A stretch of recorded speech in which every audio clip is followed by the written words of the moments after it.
Turabaramukije bakunzi mudukurikira ku ishene ya YouTube Daniel Mugisha. Je muvugana ni Daniel Mugisha.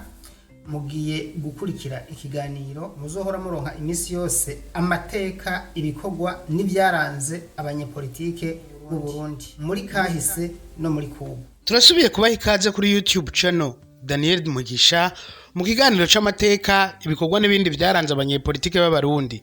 Uno munsi tuza kuba yagira ku bagabo batatu bagenywe kuba premier ministre mu mwaka umwe. Uwo mwaka ibara ryaraguye mu gihugu. Babiri muri bo barishwe muri uyo mwaka nyene, n'utapfuye ni Imana yakinze kuko yararashwe bamusigara kuri Ruma bazi ko yapfuye. Abashikiranganje ba mbere ni bande barongoye leta y'u Burundi kuva ryari gushika ryari. Uwa mbere ni Pierre Ngendandumwe yabaye umushikirangoma wa mbere kuva ku ndwi Nzero 1965 acagandagurwa ku 15 Nzero 1965 inyuma y'iminsi 8 gusa arongoye leta y'u Burundi. Yari yarigeze kuba muri ayo mabanga nyene hagati ya Ruheshi 1963 na Ndamukiza 1964.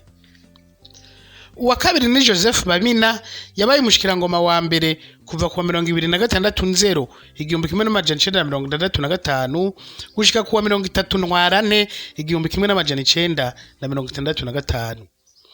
Harabafata ko yashikanye ku 13 Nyakanga igihe habonetse uwundi mushikiranganje ariko sivyo ntiyarakirongoye leta. Joseph Bamina yishwe ku 15 Kigarama 1965. Wa gatatu ni Leopold Bihumugani bitabiha yabaye umushikirangoma wa mbere kuva ku 13 Nyakanga 1965 gushika ku 8 Mukakaro 1966. Abasirikare n'abajandarme bariko baragerageza guhirika ubutegetsi barateye ku rugo rw'umushikirangoma wa mbere Leopold Biha basiga bamurashe bazi ko yapfuye. Imana yarakinze ararusimba. Ico bano bagabo bahuriyeko nuko bose uko ari batatu bagenywe kuba abashikirangoma ba mbere mu mwaka umwe w'1965. Babiri Ngendandumwe na Bamina barishwe uwo mwaka. Wa gatatu Biha yarashwe arakomereka. Nituza kugaruka ku mateka ya Pierre Ngendandumwe kubera twari twarayabashikirije mu biganiro biri imbere, ariko turabayagira ku mateka ibikorwa n'ibindi byaranze abo babiri bandi, nukuvuga Joseph Bamina na Leopold Biha. Joseph Bamina ninde? Joseph Bamina yavutse ku 15 Ntwarante 1927 ibusangana muri komine Bukeye mu ntara ya Muramvya. Numwe mu ncabwenge za mbere z'u Burundi. Yize amashure yiwe yisumbuye ku seminari y'Imugera acabandaniriza muri kaminuza ya Lovanium muri Republika Iharanira Demokarasi ya Kongo, aho yize ivyigwa vya teoloji na filozofi hagati y'1945 n'1950. Ahagarukiye mu gihugu yarakoze mu burongozi bw'intara ya Muyinga kuva mu 1950 gushika 1954. Inyuma yaho yagiye gukorera Igitega nk'umunyamabanga w'umwami Mwambutsa wa kane Bangiricenge. Mu bya politike Joseph Bamina ari mu banywanyi ba kera b'umugambwe y'Iprona. Muri Mukakara 1961 bitegetswe na ONU aho yasaba ko leta yugururirwa imigambwe mikuru yose. Joseph Bamina yarinjiye muri leta ya Joseph Cimaye nk'umunyamabanga wa leta ajejwe imari, secrétaire d'État chargé des finances. Ico kibanza yarakigumanye no muri leta ya Rwagasore. Yaranatowe nk'umushinga amateka wa Iprona muri Nyakanga 1961. Inyuma y'urupfu rwa Rwagasore, Joseph Bamina yahavuye atanga imihoho muri leta aja kuba umuyobozi mwishikira chef de cabinet mu biro vy'umwami Mwambutsa. Urupfu rw'umushikirangoma wa mbere Rudoviko Rwagasore rwaravyaye impari zikomeye mu bijanye n'uburongozi bwa Iprona. ku ruhande rumwe Paul Mirerekano yavuga ko Rwagasore yasize amwemereye ko ari we azorongora umugambwe, ku rundi ruhande umushikirangoma Andre Muhigwa niwe yashaka kurongora uwo mugambwe. Izo mpari zavuye zinafata intumbero z'amoko. Umwami Mwambutsa yategetse ko hoba amatora y'abadasigana bo nyene bakitorera uwubarongora. Joseph Bamina niwe yatowe kurongora Iprona, nayo Paul Mirerekano na Andre Muhigwa batorerwa kuba ivyegera vyiwe. Paul Mirerekano ntigeze yemera ibyavuye muri ayo matora, aca ashinga komite yiwe yo ku ruhande. Mu nyuma yahavuye anashiraho urwaruko rumwitirirwa mu gihugu wa Iprona gwicirirwa Rwagasore. Ibyo tuzobigarukako. Gutora Bamina nk'umukuru wa Iprona vyaragabanije gato iturufu y'amoko, kuko bene Mirerekano bose barabahutu. Joseph Bamina yari yegereye cyane umushikirangoma wa mbere Andre Muhigwa, mbere baja no mu ruhande rumwe rwa Casablanca. Inyuma y'igenwa rya Pierre Ngendandumwe nk'umushikirangoma wa mbere, umwami Mwambutsa yarasabye Joseph Bamina kuva mu mabanga y'umuyobozi mwishikira wiwe, yitwaje ko kuba umuyobozi mwishikira w'umwami bitajanye no kurongora umugambwe. Ariko imvo yumvikana nuko umwami atari kugira umuyobozi mwishikira ava muri Casablanca mu gihe umushikirangoma wa mbere ava muri Moronvia. Inyuma y'igandagurwa rya Pierre Ngendandumwe, umwami Mwambutsa yagenye Joseph Bamina ngo abe ari wamusubirira. Leta ya Bamina yarakoze gushika muri ntwara n'igihumbi 1965. Ico gihe umwami yari yarashegeshwe n'injyane zo muri Iprona no mu nama nshinga amateka, aca afata ingingo yo guhamagara amatora y'abashinga amateka n'abakenguza amateka muri Rusama 1965, kandi ikiringo c'inama nshinga amateka yahahora kitari bwahere. Ibintu aho gukira vyagumye vyunyuka inyuma y'ayo matora. Ni gutyo rero leta ya Joseph Bamina nayo yahagaritswe n'umwami mu mpera za ntwarane 1965 kugira ngo abashikira ngoma baje kwiyamamaza nk'abandi. Joseph Bamina yaratowe mu gubakenguza amateka kuwa 4 Nyakanga 1965, naho atogwa kuba umukuru w'inama nkenguza amateka ya mbere y'u Burundi. Inama nshinga amateka na nkenguza amateka zatowe muri Rusama 1965 zarahagaritswe n'umwami, inyuma yaho harakagwi k'abasirikare n'abajandarme bavuga ko barabahutu bashatse gutembagaza ubutegetsi mu ijoro ry'uwa 18 rishira uwa 19 Gitugutu 1965.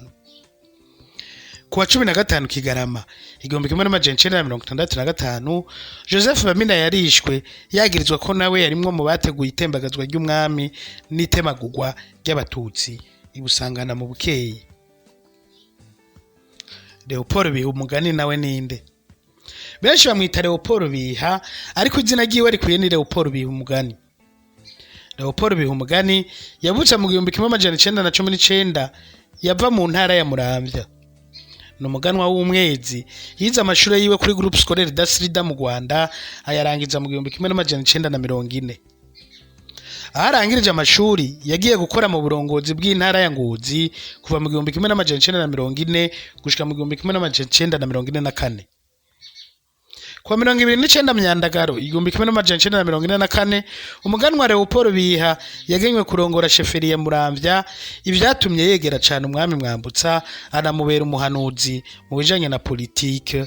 Umuganwa Leopold Biha umugani avuga ko yafatanije n'umuganwa Rudoviko Rwagasore gushinga umugambwe Iprona, ariko inzira zabo zahavuye zitandukana.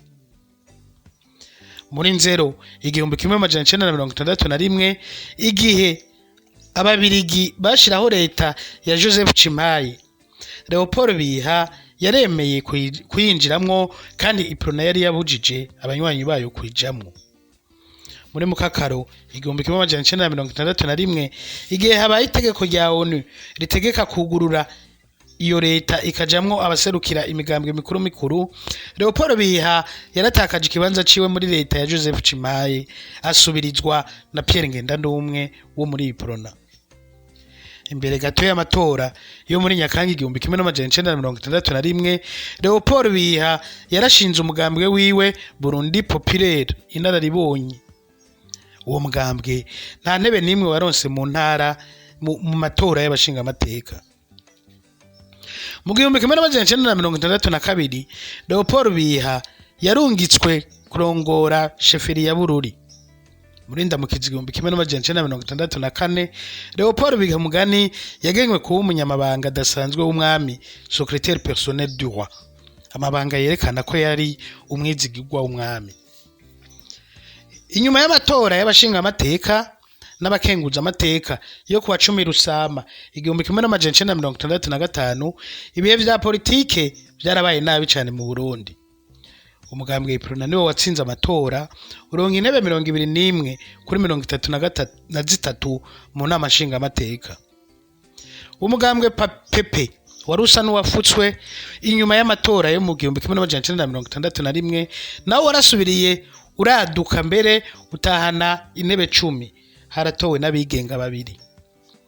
Na intsinzi yari ya Iprona amatora yo mu 1965 yahagaze ku bwoko cyane cyane. Inama nshinga amateka na nkenguza amateka zasa nizigaruriwe n'abahuti ico gihe.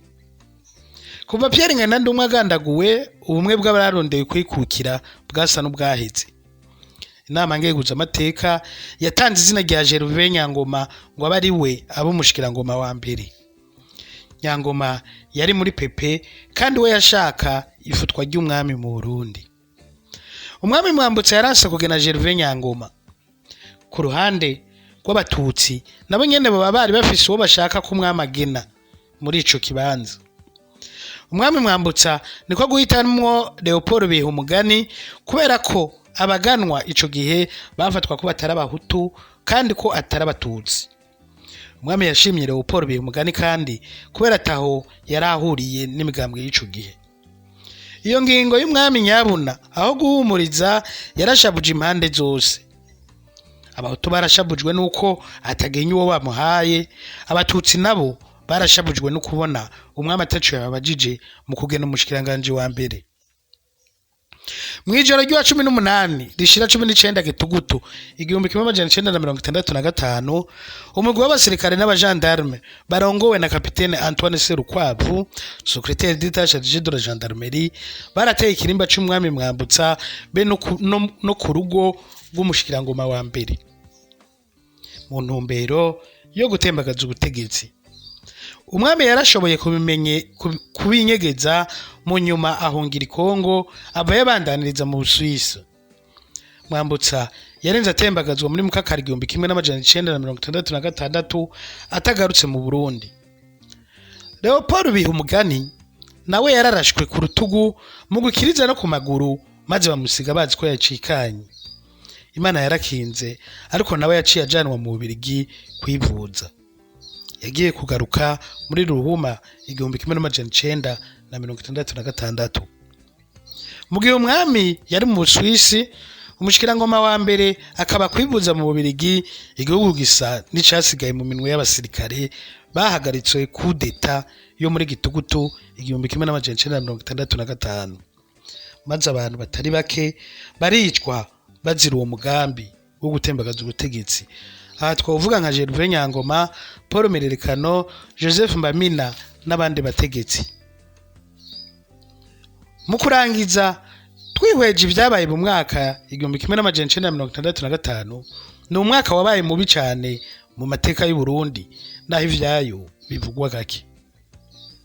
No mwaka wuguruye imiryango ku vyago igihugu caciyemwo mu 1972 n'ibindi byinshi vyakurikiye kugeza uwo munsi. Kumbure tuzobigarukako mu zindi nkuru. Nimba inkuru ari ico yakunguye wo twandikira muri commentaire ariyo comment ukagira like ariyo j'aime hama ukayisangiza abandi mu kugira partage ariyo share.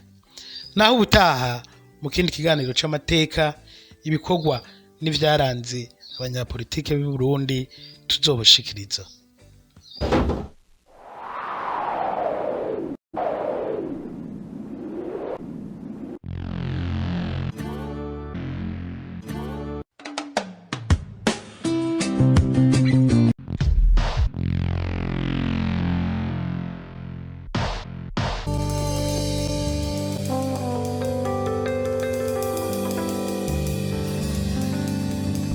Thank you.